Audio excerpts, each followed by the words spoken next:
दोस्तों, हम सबने अपनी जिंदगी में कभी न कभी भूख महसूस की है, लेकिन क्या आपने कभी ऐसी भूख के बारे में सोचा है जो आपको अपने साथ सो रहे इंसान का मांस खाने पर मजबूर कर दे? आज मैं आपको लेकर चलूंगा एक ऐसी जगह जिसे फिल्म की भाषा में द होल कहा गया है। ये एक ऐसी जेल है जहाँ ऊपर रहने वाले राजा हैं और नीचे रहने वाले कीधे मकोधे। लेकिन क्या वाकई ऊपर वाले खुश हैं और क्या नीचे रहने वालों के पास कोई उम्मीद बची है? आज की यह वीडियो सिर्फ एक फिल्म की कहानी नहीं है, बल्कि यह आपके, मेरे और इस पूरी दुनिया के एक सच की कहानी है। अगले 20 मिनट मेरे साथ इस गहराई में उतरिए, क्योंकि इस प्लेटफॉर्म का अंत देखने के बाद आप आज रात चैन से खाना नहीं खा पाएंगे। चलिए शुरू करते हैं। कहानी का नायक है गोरेंग। ये बेचारा एक डिग्री के लालच में इस नरक में खुद चल कर आया है। उसे लगा था कि 6 महीने किताब पीएच कर काट लेगा, पर उसे नहीं पता था कि यहाँ किताब नहीं, चाकू काम आता है। अब समझिए इस जगह का गणित। यहाँ अनगिनत फ्लोर्स हैं। हर फ्लोर पर 2 लोग। बीच में एक बड़ा सा खाली हिस्सा है जहाँ से एक बड़ा पत्थर का प्लेटफॉर्म नीचे आता है। लेवल 1 पर खाना इतना होता है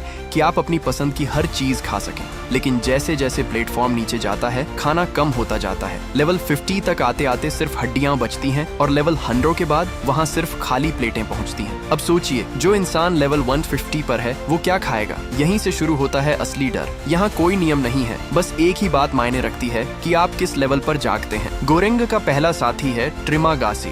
वह इस जेल का पुराना पाप है।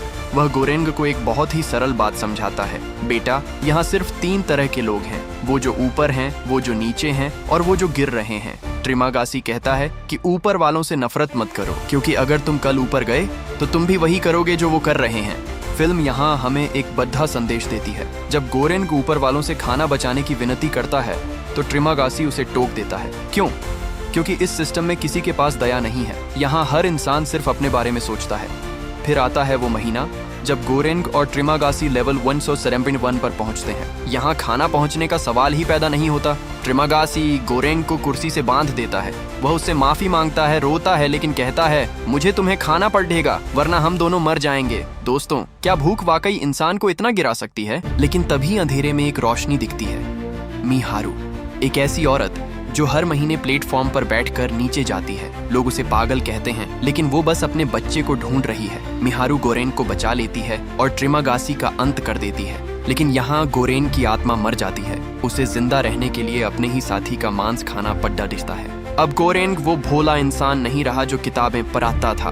अब वो एक योद्धा बन चुका है। उसे समझ आ गया है कि इस नरक में अगर बदलाव लाना है तो हाथ जोड़कर नहीं, बल्कि हाथ तोड़कर बात करनी होगी। यहाँ फिल्म का दूसरा हिस्सा शुरू होता है, जहाँ गोरेंग इस पूरे सिस्टम को चुनौती देने का फैसला करता है। गोरेंग को एक नया साथी मिलता है, बहारत। दोनों मिलकर एक पागलपन भरा फैसला करते हैं। वो खुद प्लेटफॉर्म पर सवार होकर नीचे जाएंगे। उनका मिशन है हर इंसान को बराबर खाना देना। वो डंडे के जोर पर लोगों को कम खाने पर मजबूर करते हैं। वो चाहते हैं कि सबसे निचले लेवल तक खाना पहुंचे। रास्ते में उन्हें एक समझदार बुजुर्ग मिलते हैं।